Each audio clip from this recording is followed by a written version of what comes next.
welcome back to the I Don't Think We Talk Enough About podcast. I'm Helen Marie, your host, and today I've been talking with a brilliant guest, Dr Kirren Schnack. She's a clinical psychologist, trained at Oxford University, has over 20 years of clinical experience treating thousands and thousands of patients with anxiety. And today we talked all about her book, 10 Times Calmer. The reviews are fantastic. She literally talks you through how to calm your anxiety and live a calmer life. Real, practical, accessible tips. The whole way through the episode, she gives you advice on why not to avoid it, how to calm it, how to sit with it, how not to catastrophize, why the anxiety is there, why it's affecting so many of us, what happens in your body, why it looks so different for so many of us. She really normalizes it and gives such, as I said, such accessible advice that I think so many of you will benefit from. She also answered beautifully your questions that you sent through to me on Instagram. I had hundreds and hundreds, but I could only choose a few. But I'm hoping there's some reassurance for you there. We talked about panic disorders, we talked about social anxiety, we talked about fear responses, spiraling thoughts, OCD. It really is a jam-packed episode, and hopefully something for all of you that may be struggling with anxiety. We also touch on it is such a debilitating experience to go through, and it can feel so isolating, so lonely.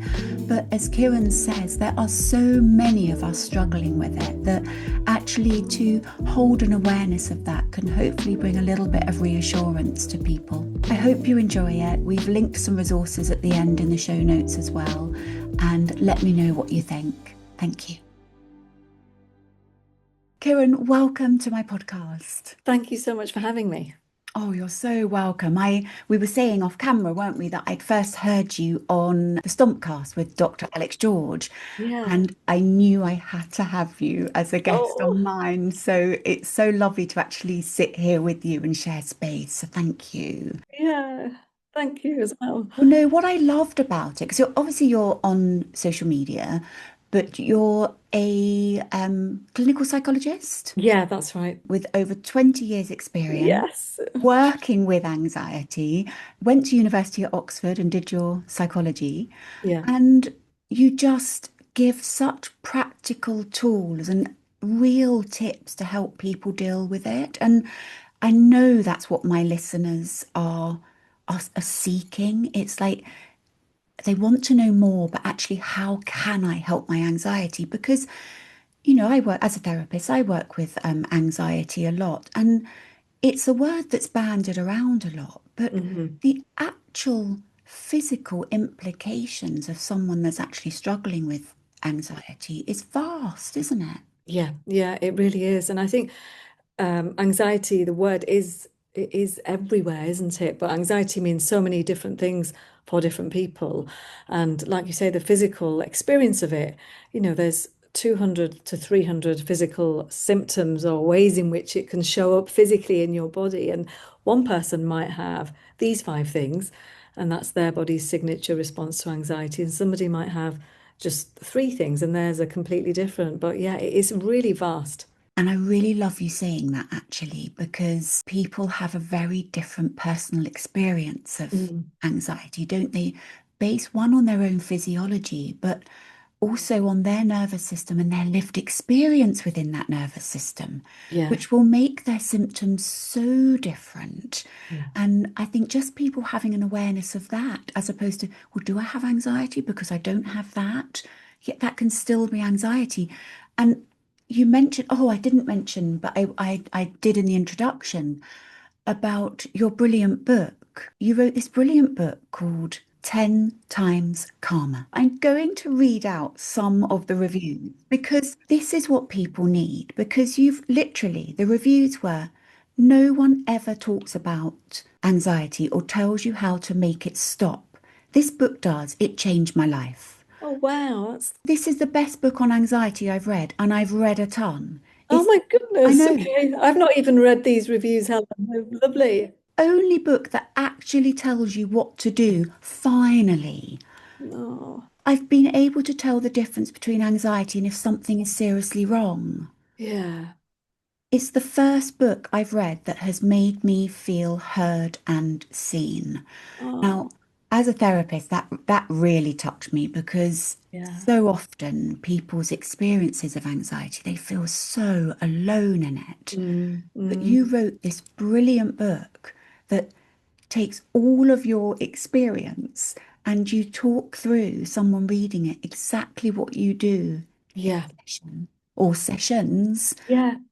with your clients. Yeah, and then that's exactly what it was supposed to be. I remember speaking to the publishers in Flatiron in New York, and she said to me that you've democratized anxiety treatment. And I said, well, the purpose was to write a not it's almost a session by session. It's 10 different segments to treatment of what you would get if you were going to see a clinical psychologist. And you might not need all 10 of those, but it's all there and you can use that and practically to help yourself. It's brilliant. I'm recommending it to everyone at the moment. So I mean, it really is, and I'll link the book at the end of this, or in the show notes of this Yeah, podcast as thank well, you.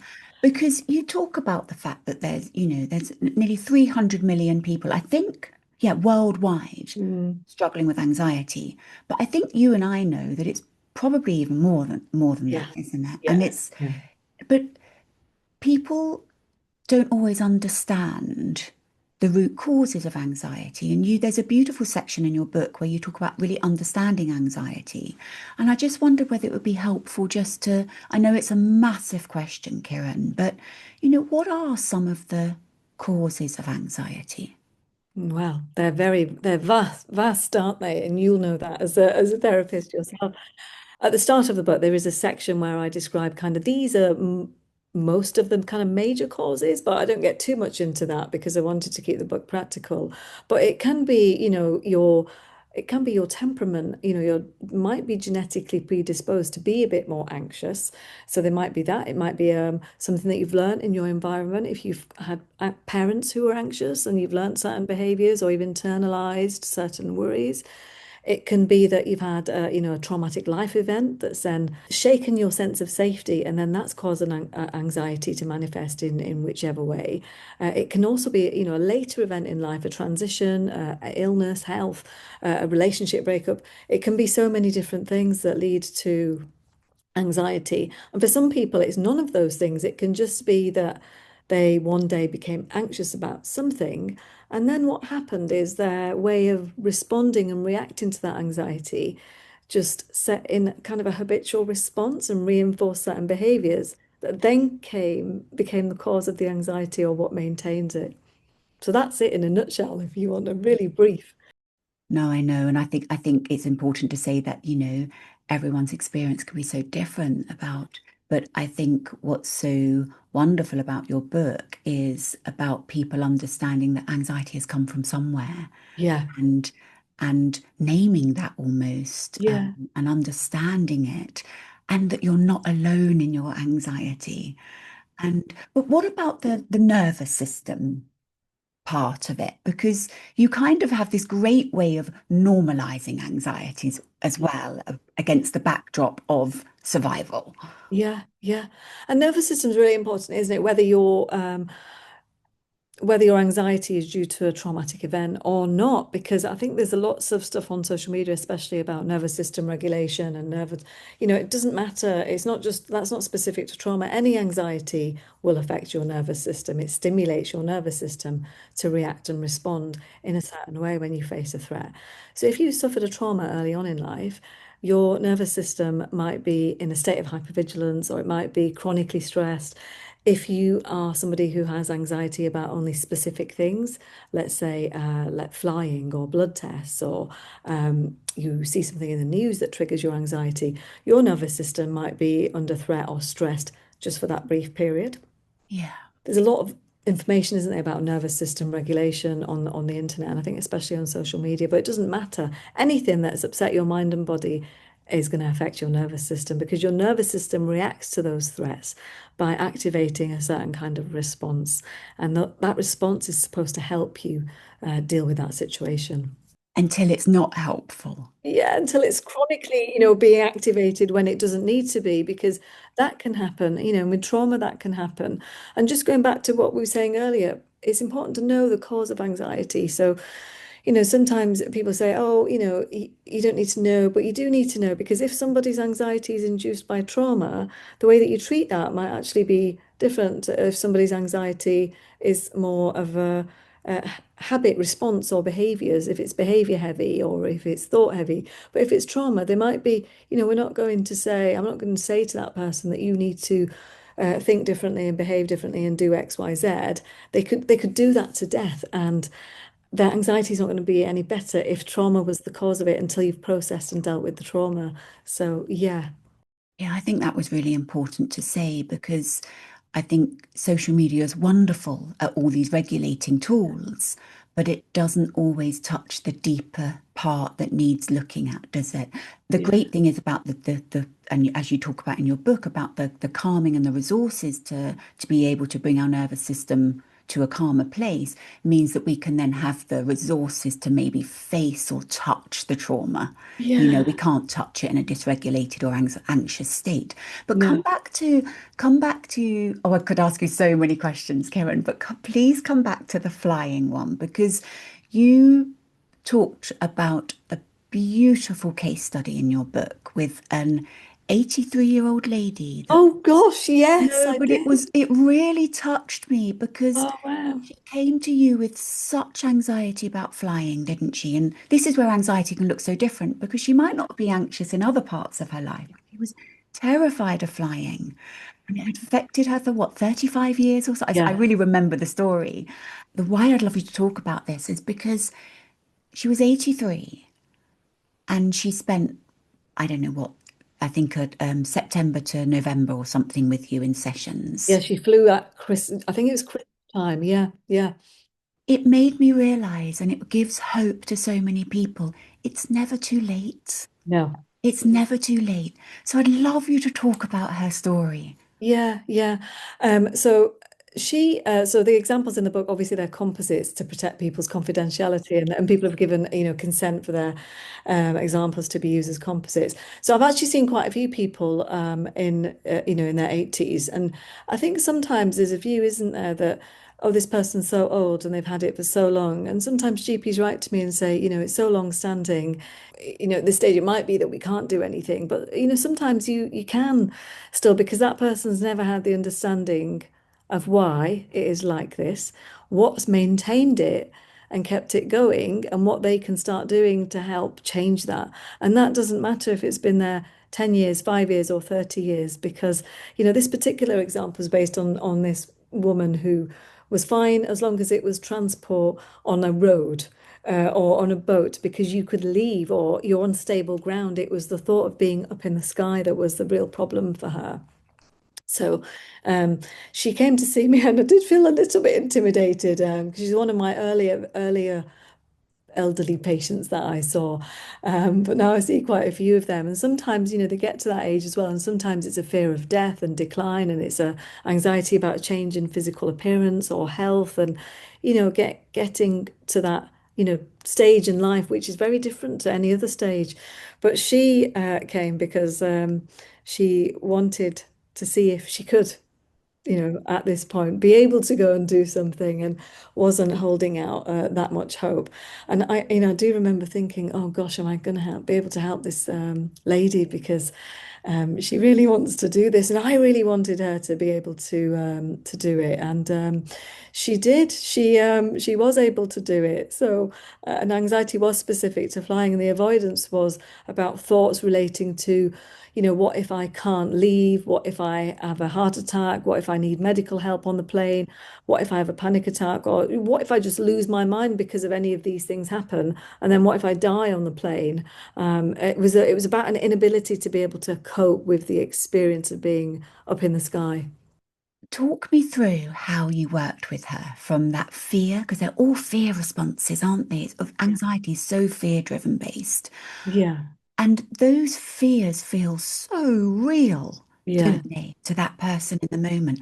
Talk me through how, because I know my listeners would love to know, how did you work through that with her? Because I know the book talks you through that, but I'd love you to give an example. This lady had, first of all, it was understanding what the cause was, and in her case, it was just a response and thinking that this was scary, and then those thoughts becoming reinforced. And she had tried to book various holidays and trips, but then wouldn't go on them. And the anticipation leading up to the day of the departure would cause so much anxiety that it would then get reinforced. And in 10 times calmer, I talk about each time your brain recalls a past event and then that event feels like it's occurring again, it gets consolidated in memory and in your nervous system. So it's almost like it gets a bit worse each time you experience it, even if nothing's happened on the outside. So if I was understanding that, so we call it psychoeducation, and then it was trying to think about that experience in different ways. So the thoughts that she had were just catastrophic. So if you could see that in a different way, what other possibilities are there of thinking? So I say it's like ordering, instead of ordering the worst item on the menu, if you could order a range of things, what else is available? You don't have to believe it. So it's thinking about what are the possibilities and ways are there to think about that. And then also learning grounding techniques and somatic techniques to calm the nervous system. That one as well was a crucial part of hers. And then the exposure bit. So we did do a little bit of exposure, which she did on her own. You know, she it was going to take an internal flight was the first one. So a flight from London to Manchester with somebody and then back. And then one time going on the train back and the second time taking it there and back. And then after that she's just like this, I'm ready to go. So, and that was history. But I do also have patients that have EMDR, which is what I actually prefer to do with flying fears because sometimes it works quicker and it doesn't rely on the person having to find and access the exact thought or behavior that's tied to the fear because EMDR does that for you. And that can be very powerful. I've seen two people today actually that have just taken their first flights after having EMDR treatment. So I just say to people, if EMDR is an option, I go for that. I go for that first because it's so quick. And one person who I've seen today, they have taken a flight after 2 sessions of EMDR. So it can be very quick as well. It's not always quick, but it can be quick, and it depends what caused it. So if you've had an incident that caused it Yeah. 20 years ago, we say that memory chain is quite long. But if you had a turbulent flight or a panic attack on a plane in June of this year, and we're now in September, we say actually that's quite a short memory chain. It's quite a recent event, so it may need less treatment. So EMDR is really good. It's been really good in my experience, and there's lots of good research on it for. Mm. No, I use it in my practice as well. I use Yeah, somatic EMDR. Um, for the listeners, for the people listening who aren't familiar with EMDR, do you want to just give a little bit about how you would use EMDR with a flight fear? yeah. So I use it. If we think of the reason, so if there's a traumatic incident, and sometimes we talk about trauma as you know uh, PTSD or traumatic. So when I'm talking about a traumatic event or incident, it's anything that was overwhelming for you to cope with in that moment. So if someone's had a traumatic incident on a plane, EMDR would target that memory of that incident. So we would say it was from that point that you were unable to take a flight. So we look at that memory and find what is it about that made you think that you couldn't cope, or what did it make you think? Maybe it made you think something else. So we use that memory and find an image that goes with that memory, and then we use what we called bilateral stimulation. So it can be rapid eye movement, or you might hold buzzers in each hand, or it might be a sound pinging in each ear to process that memory. So what the brain does at the time of the event, it would have processed that normally, but because it was overwhelmed and traumatized, it couldn't do that. So we're effectively going back to the event, finding what was unprocessed, processing it so it gets filed away so it can no longer trigger distress. So we're doing something that wasn't able to happen at the time. Yeah, isn't that brilliant? Because in the moment they couldn't process the fear. Yeah, because your brain's not, brain's like, oh, processing's not important now. What's important is survival of this situation. So your processing system shuts down. But then it doesn't say, okay, that moment has now passed. Let's just process what we did. And it kind of forgets and leaves them in inaccessible memory networks. So you have to go back and find these things and process them. And yes, and what you do is then allow the nervous system to process that in a safe space. Yeah.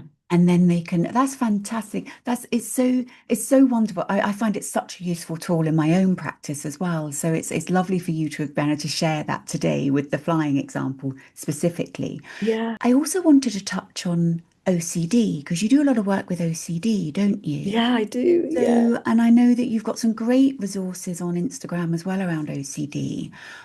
But that can be quite challenging when we're talking about anxiety as well, can't it?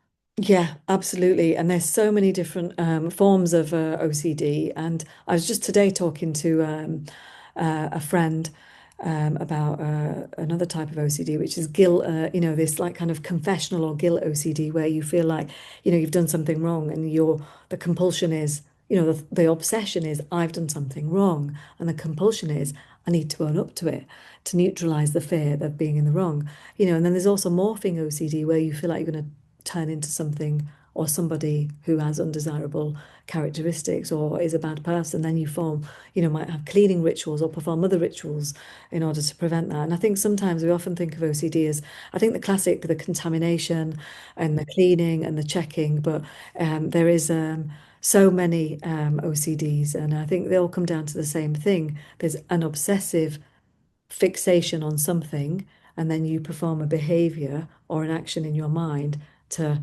neutralize what that obsession is telling you.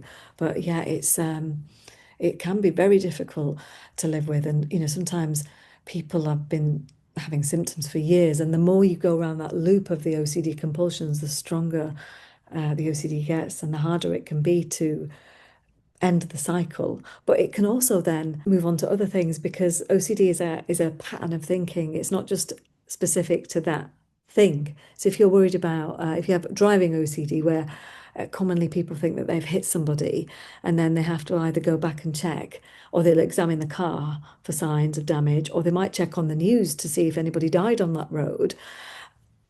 That then might go away over time, but usually it'll be replaced by another one. So it might be it gets replaced by a checking OCD, or an OCD of inhaling chemicals. And then because it's a pattern of thinking, as it's almost like your brain has developed a track, and then other OCDs just run along the same track. So sometimes you have to get a bit deeper into, when did it first start? What was this something that led to it? And sometimes, there is also a genetic component to OCD, and we can't always get to eliminating it. I always say, symptoms of OCD are in remission, so they've gone for now. But at times of stress, because that's a way of coping as well, to take control, OCD can come back, and just keeping an eye on that. But there have been many patients I've seen where, we can get it down to I would say subjective units of distress, how distressing it is. We can get to, 0, 1, or 2, which is where we're trying to get to. And beyond that point, it's accepting that, I am somebody who is a bit obsessional. So from time to time, these things might creep back, but this is what I can do about them. And do you feel your book 10 Times Calmer could help with people with that, with OCD? Yeah, so there's definitely relevant things. It's not targeted at OCD, but the examples in there, the obsessional, the chapter about thoughts and what to do, absolutely. So thoughts, and the chapter on uncertainty, because OCD is about finding certainty. So if I think that I've not locked the door and I want to go and check, that's the thought and the compulsion. So I check, and then I don't trust myself that I check, so I check again. And then because I do it so many times, it becomes a mindless action. I don't really trust myself. So, but now I'm on 10 times of checking. So that's what I call a safety behavior. So the chapter on, facing your fears, which is about avoidance and safety behaviors, it gives examples of how to reduce these kinds of actions. And certainty, getting used to being able to cope with the distress of not always knowing for certain, and trusting yourself and developing that muscle to be able to tolerate. So those three components are absolutely key aspect of any OCD treatment. I love that. And it reminded me that one of the things I wanted you to talk about was, because I thought it was so powerful in the book, was around uncertainty tolerance. Yeah, And that weaves its way through helpful for OCD and for other anxious traits, doesn't it? So, absolutely. do you want to talk a little bit more about what you meant by that and how someone would work with that and hold that uncertainty tolerance? Yeah. So there's so many examples I could give of this, but to give one kind of really tangible one for your listeners, if somebody we go with the certainty of where we are now. What is certain right now is where we don't want to go so far into the future that we have got to a place of uncertainty. So that's what uncertainty is. We've gone so far ahead of ourselves, we've gone into a zone of the unknown, and that's what anxiety often is. So you need to bring yourself back to where you are right now. So to give you an example would be somebody who, let's say, has to go and have a scan or a blood test, and they're convinced they've got health anxiety, they're convinced it's bad news, and they're preparing for the worst case scenario, they're thinking about it all the time. They already think that they've got the thing that we don't even know what the thing is. So that's a really good example of the inability to tolerate the uncertainty of not knowing what that is, and they'll be in a high state of stress until they get that certainty of the result. So what I'm trying to do is get people to build up their ability to tolerate uncertainty through non-anxiety related things first, and then using anxiety related things to build up that tolerance. Because you can't always have certainty. Sometimes we can. I can switch the light off in this room and I'm certain the light is off because the room is now a different level of brightness.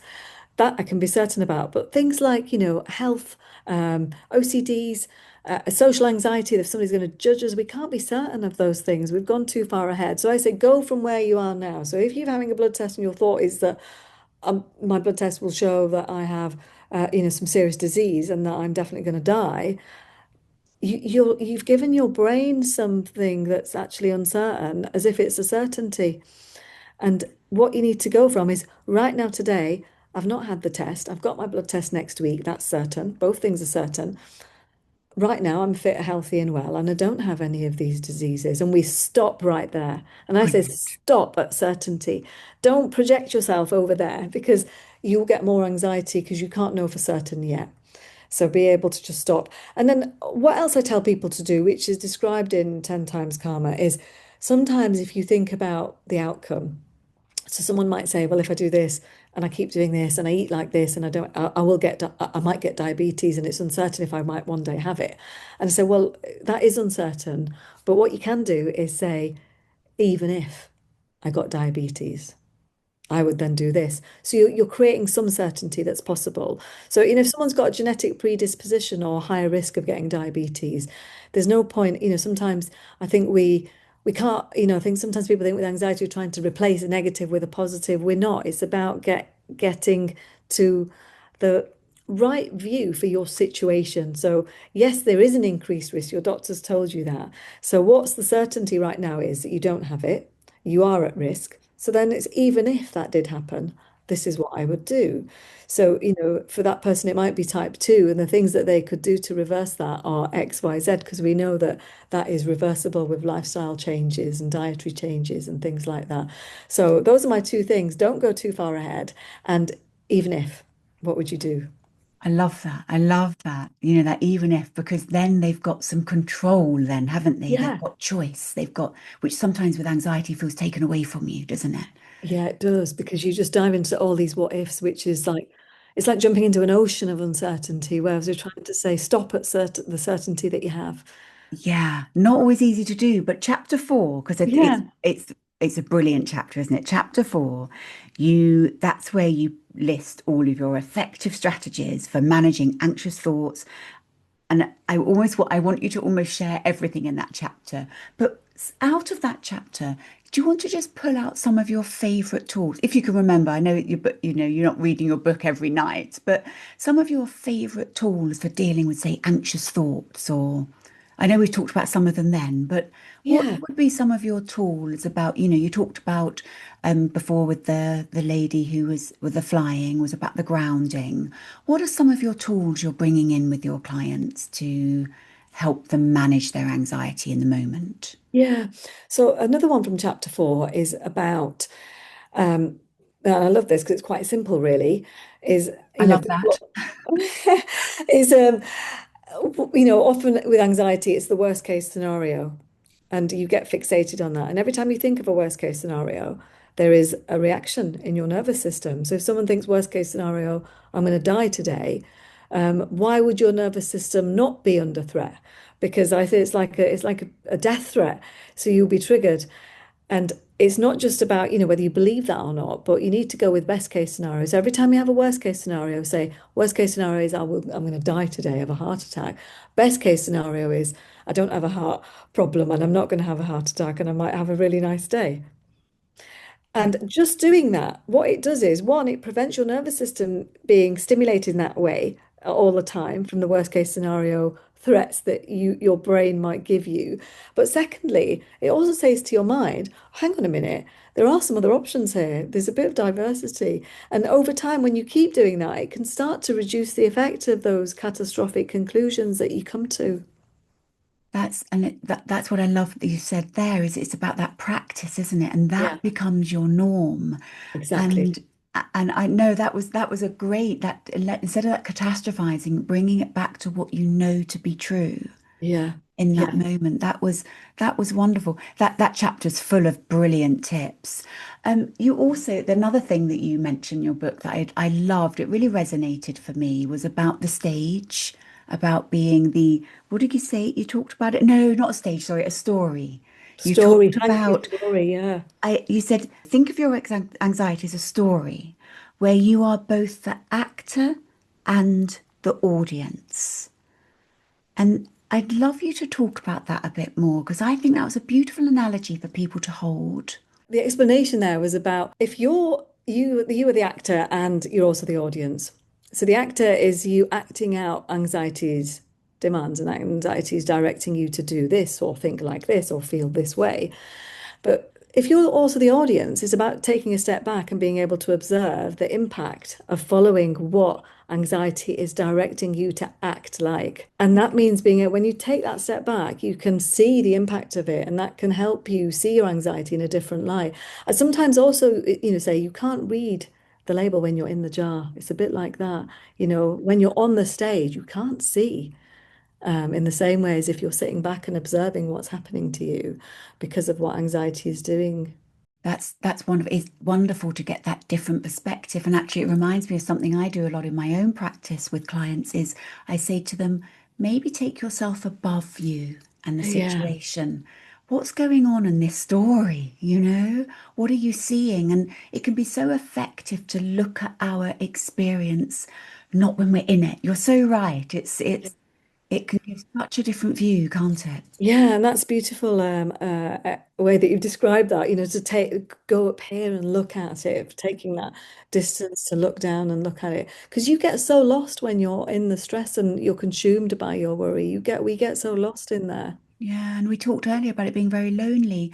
And another part of your book you talked about, and I think this would be really useful for listeners, you talk about why we shouldn't avoid our anxiety.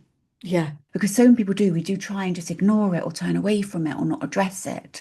But why shouldn't we avoid it? Yeah, pretending it's not happening. A lot of people do pretend it's not happening because the more we know that avoidance makes anxiety worse because you might be avoiding a situation that causes anxiety, like going to the supermarket. You may also be avoiding or trying to resist the experience of anxiety symptoms in your body. So, if it's heart palpitations or it's feeling a certain way that you might be trying to resist or make that quickly go away, that's a type of avoidance. So anytime you start to try to avoid symptoms or avoid anxiety, you create resistance. And so it's like a tug of war. Anxiety is holding on to one end and you are now holding on to the other. And you're just doing this. And the power just builds up and the anxiety just worsens. And one of the key aspects of undoing anxiety or getting to a calmer point is facing avoidance and reducing avoidance behaviors. You can't fix a car until you know what's wrong with it. And to know what's wrong with it, you have to look at it. And it's the same with anxiety. You can't avoid it if you want it to be different. And as you were saying that about fixing a car, I was thinking also for someone to, you're not an expert of a car. We're not an expert of how our car runs, are we? And we're not always an expert of why our anxiety is there. So I would I would love you just to give some, I mean, apart from your book, of course, but signposting people to seek help if Yeah. they've got Yeah. anxiety, and not to struggle alone, because you we can't be an expert of psychology if that's not what we've studied. No. And for us, for you and I, it's my world. So to me, I say it's my bread and butter, but it's not for everybody. And sometimes we see people, both of us see people that this is anxiety is the first time they've ever experienced such a thing in their life, and it's really frightening and destabilizing for people. But they should seek help, and there is help available for free on the NHS in most areas, in most parts of the country. People can go onto Google and just put into Google anxiety NHS talking therapies, and it should come up with a self-referral page where you fill in a form and it refers you down the talking therapies anxiety pathway. So that's anybody seeking help. I would advise that, or to speak to your GP. Okay, that's brilliant, because actually one of my questions I always ask my guests, and my expert guests, is if someone's listening now and some of this is resonating, what would be your advice to someone that was listening now, apart from seeking help through the, NHS? Is there any other advice you would give them? Oh gosh, I've got lots of advice, Helen. I could talk for hours on this. Please do. But another bit of useful advice is I think sometimes people come or they present with, I've got anxiety, but one person might have a panic disorder or panic attacks. Another one might have a flying fear or agoraphobia, or they might have a health anxiety. But sometimes I think people come thinking with the view that it is anxiety. And I think if you can get a bit clearer on the type of anxiety that you think you're dealing with, then if you're trying to self-refer down the NHS pathway, it can help to tell to tell the person that it's not a generalized anxiety, for example, because usually, if you're having a lot of panic attacks, usually that would be more like a panic type of anxiety problem. I know it's not always easy, but sometimes some of these anxiety problems, they're a bit more clear. And I think sometimes when we talk of anxiety in a very generic way, it kind of encompasses all of these things when actually they're all quite distinct, different types of anxiety problems. So social anxiety is nothing like health anxiety, for example. That, and actually, Kieran, that leads us beautifully on to the questions from my Instagram community, because I got hundreds and hundreds come in around anxiety, as I always do. And it's so clear just how many people are struggling with very different things that fall under the umbrella of anxiety. First one, as you mentioned social anxiety, but someone, and again, we don't know the context, we can't see behind these questions, but I just feel such a sense of a sadness almost for someone bravely writing in, and they're looking for answers, aren't they? Which makes me feel they haven't tried to look elsewhere yet, and it's the Yeah. beginning of their journey. But this member of my Instagram community said, is there a cure for debilitating social anxiety? Now, I had a lot of questions come in around social anxiety. Yeah, Yeah. so Yeah. it's really a very real live one out there. Yeah, and social anxiety, after the pandemic, there was an increase in people presenting with social anxiety. I think being out of the world for such a long time, and you may not have had those problems before, or you had them and they've now worsened.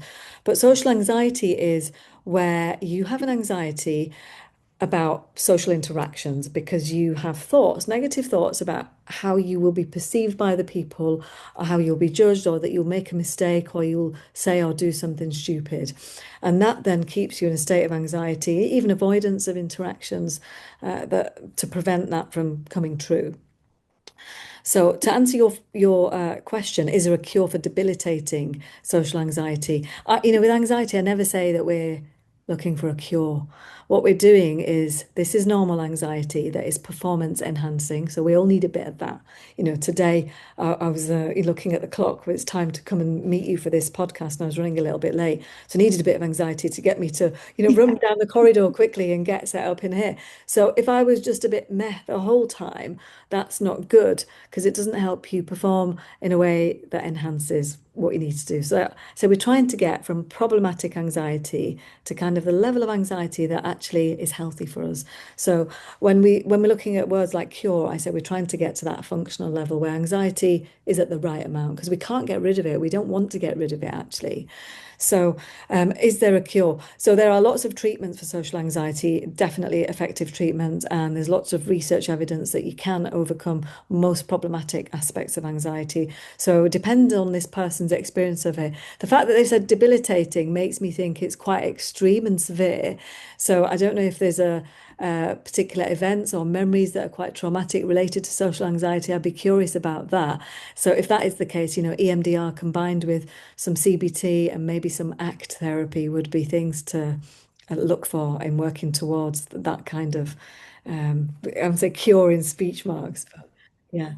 For someone, because someone else mentioned in the questions around any tips on grounding tools for calming themselves before a social event. So maybe what would be one of your favorites for that kind of, I know everyone's different and what works for one person doesn't work for another, but what would be one of your Yeah. favorites?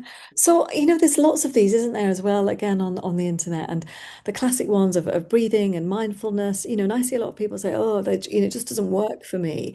And I think however extreme your anxiety thoughts are and your experience, the more extreme your grounding technique needs to be. And that sounds quite out there, but if you're going into a social situation, it might be that you need some sensory stimulation. So I say, take a little, the mini ice packs that you can put into your lunch boxes or your kids' lunch, have one of them in your pocket or stick it down your top or somewhere because it's giving that constant very cold sensory stimulation which we know has an effect on calming nervous system.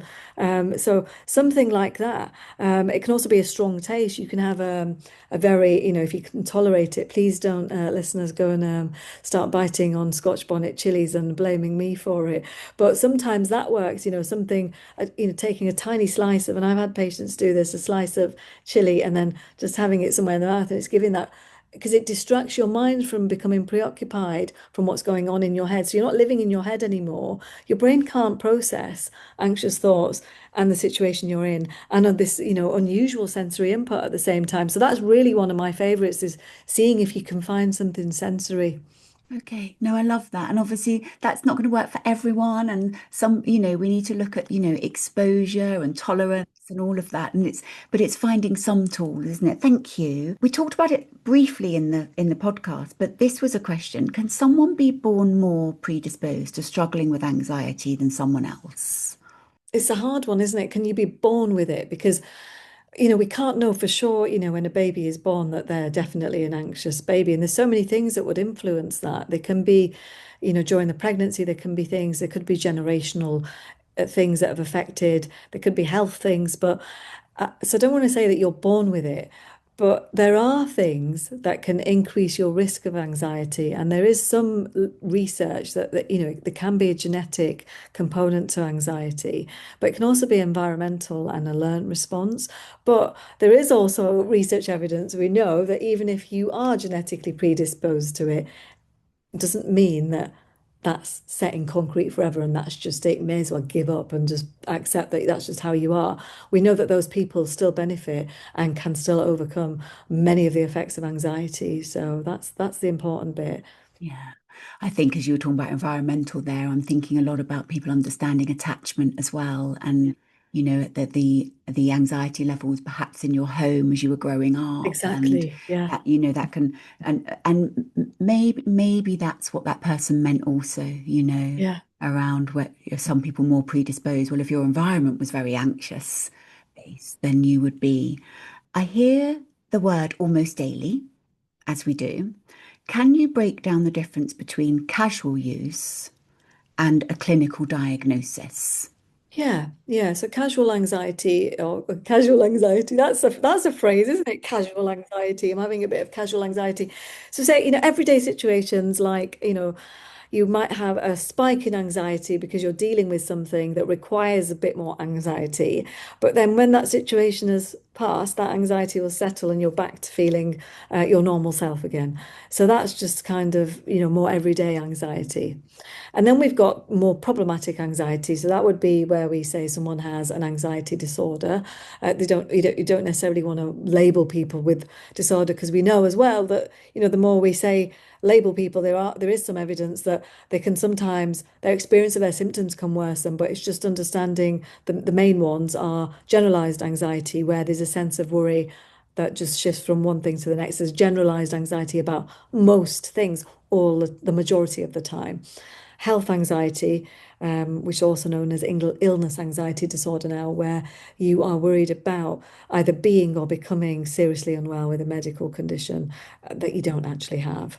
Um, Social anxiety, which we've spoken about already, and then there's the panic disorder, or it doesn't have to be disorder, it can be panic attacks.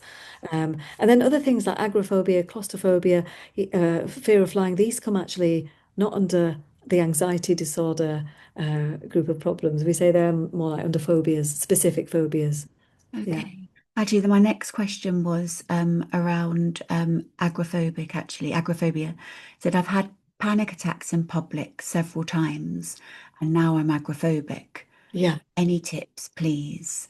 And I Yeah. really felt that. I really felt that with that person asking that, because you could really understand why that could have happened.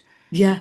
Fear of going out and having a panic attack. So I know it's difficult because we don't know. Oh, the context. Right. Yeah. But generally speaking, we can talk generally speaking what helps. First, it's an understanding of why. Anytime I see somebody, I want to know what has happened to this person to make them struggle with what they're struggling with now. That's number one. So understanding why. And sometimes people don't have, often people don't have the luxury actually to go and see somebody privately to discuss this. And we know, waiting times and access to help on the NHS is also, it takes a long time. But if you're sitting at home listening and you want to understand why, I would say go back to when it first started and just think about what else was happening at that time.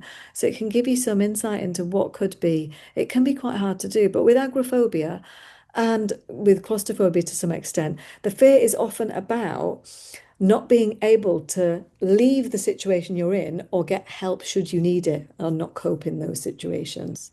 So, and then sometimes people, say, well, why would you have a panic attack if you're in an open field in the middle of the countryside? Well, you would, because the nearest hospital is miles away. An ambulance might not be able to get to you. Or, the same for if you're on a bridge or in a tunnel. It's the fear of it's the inability to leave or escape that situation with ease. That's part of the problem. And that doesn't matter if it's an open space or a closed space. Of course, it doesn't. It's just, it's relative to that person. And it's about learning. One of the two things I say, you need to be able to accept and understand that we can't be trapped somewhere forever. There's always a way out. I love that. Even as you said that, I could feel my nervous system go, Yeah, people say, "Oh, I'm in trapped in a lift," and then what's going to happen? You eventually, there's hardly any place that you could be trapped in indefinitely. Eventually, there is always a way out, and it's one of the things in agoraphobia and claustrophobia is learning that is true. that's true. That's a fact. Yeah, That's a fact. There's actually. always a way out. You're never going to be trapped in a restaurant, Lou, or in a cinema or in a theatre. The show is going to end. You're gonna get out. And the other thing is with panic, with agoraphobia, it's understanding the cause, and then the things that you're doing that might be maintaining it, such as avoidance or not having enough grounding techniques to calm yourself in the moment. And then sometimes exposure therapy, where you're revisiting places in a safe way or in what feels doable, to gradually expose yourself to some of the anxiety, to get more confident in being able to manage. Yeah. And to hold that anxiety as opposed to run Yeah. away from it. Yeah, because every time we run away, your brain, you're approaching that situation, your brain's saying, "Hey, don't go there. Remember, when you go there, you will have a panic attack." So then we go back. But what you're also trying to tell your brain is, well, hey, brain, that is true, but it's also true that I've been there lots of times and that didn't happen. So let's go and see what does happen this time. And Yeah. sometimes your reaction is, I think your brain gives you a flashcard, or remember this, Yeah. because Thank that's you. what its job is, to remind Yeah. you. And then you've got to make a judgment about what you want to do about that. Yeah, that's great advice. And then I'm going to go. I could have asked you so many more questions, but I'm going to ask you one more. Was the best way to help children with it? And I think that's wonderful because they're our future generation, aren't they? So what's the a tip you would give for someone to help children with anxiety? Yeah, it's very much the same as adults, really, but it's in a child-friendly way. I think telling children that there is such a thing as anxiety, I think that's really important because a lot of children don't know that anxiety is a thing. So there's four things: that it makes you feel a certain way, makes you think a certain way, makes you experience physical sensations in your body, and then makes you do certain things or not do certain things. So I think children having that understanding, and it depends on their age. With much younger children, what I like to do is get them to do, we say, well, let's draw your anxiety, and I get them to do a drawing. So it might be, they don't like anxiety, so it's usually quite a drawing of some like kind of horrible looking thing. And I say, well, it tricks you into what does it make you feel like? Oh, it makes me feel nervous. So, well, what could we put on the picture? And so they might put like lots of spikes coming out that I'm nervous. I might prick like that represent what does it make you how does it affect your thinking? And they might put roller skates on because it wears skates so it can zoom really fast, so it can affect my brain all the time. So getting a visual description of those four things on a picture, and then you can help your child. Say, sometimes clinic I work with children say the parent's job and the child's job together is to outrun this anxiety, almost giving it a name. So it's not that the child is anxious, but anxiety is this external thing that has now happened to you and it's tricking you in all these ways. And that works quite well with kind of primary school age children. Yeah. That's beautiful advice, and I could that really resonated. I can really imagine that being so helpful for so many parents. Yeah. Get really curious about that child's anxiety and understanding that they don't know the term anxiety yet, do they? And No, they trying to don't. understand what's going on in their body for them, and Yeah. just that safety for them to talk about it with someone. But you're so right, the drawing it can be so much more revealing, can't it, about what's going on inside. Yeah, it can. And then sometimes it gives children ideas on, well, okay, every time my anxiety strikes, it makes me not want to talk in front of my friends. I had a few children that have done this where they stick it on the fridge and they put a little tally chart, and they put anxiety nil, me one, and they start to, today I did speak, so it didn't succeed in making me do that. So that visual of the picture and giving it a name can really externalize the problem, which can then give them the motivation or the insight into wanting to do something about it.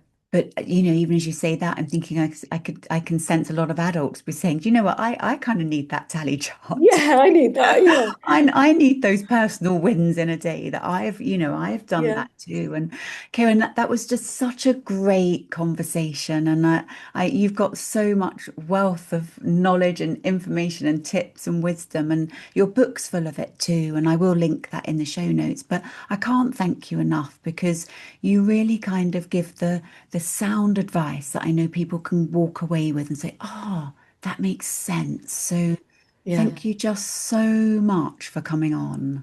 Well, thank you so much for having me. I could talk endlessly about this to anybody, so it's been really lovely, and I hope it really helps your listeners understand more about anxiety. Thank you, Helen. Oh, it certainly will. Thank you so much. Thank you.